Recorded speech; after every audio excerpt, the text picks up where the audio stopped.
Commander, I am pleased to inform you that your assigned command, Army Group Alpha, located at Site E7, is now fully operational. Would you like to proceed with Agenda 26?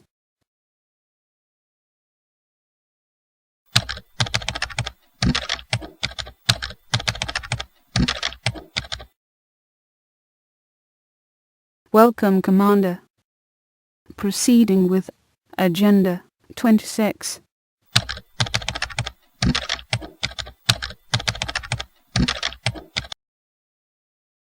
You have selected the United States.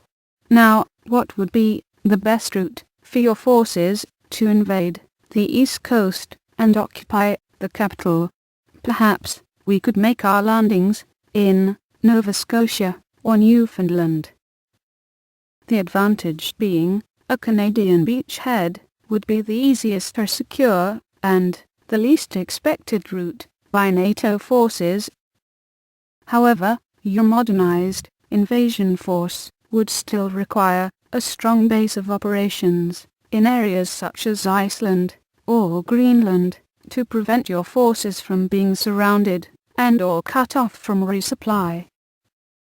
Lastly, Commander, if you were successful, an invasion through Canada would give the United States military time to react and perhaps launch an effective counteroffensive. It would, however, weigh heavily on Canadian armed forces, which would need to be decisively defeated in order for a major invasion force to establish a foothold in Canada. You would also have to take into consideration the often freezing conditions of the Canadian theatre.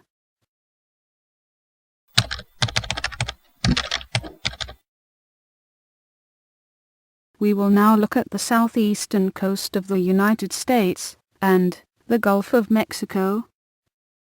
Florida will provide several warm, deep water ports, in addition to a suitable staging area with a buffer zone in North Florida to protect against counterattacks launched from elsewhere in the southern United States. An invasion through the Caribbean Sea would require massive naval cooperation to defeat the still very capable U.S. Navy, which can be easily resupplied through the many military installations on the Gulf Coast. Challenging an entrenched and well-supplied U.S. Navy would be unadvisable.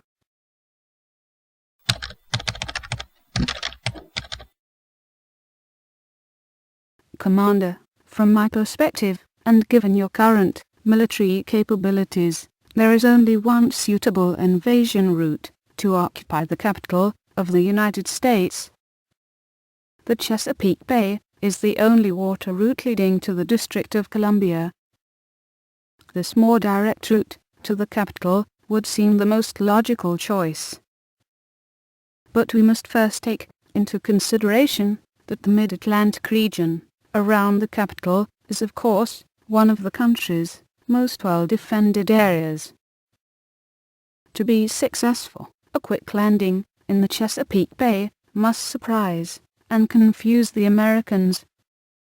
If you were able to follow this with a victory over the District of Columbia, then you could with minimal loss bring about an early end to your campaign in North America.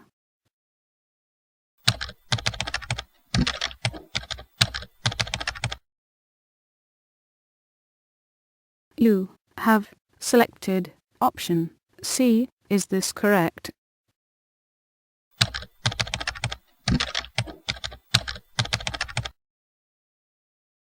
Would you like to incorporate biological, chemical, or energy-fueled weapons in coordination with your attack?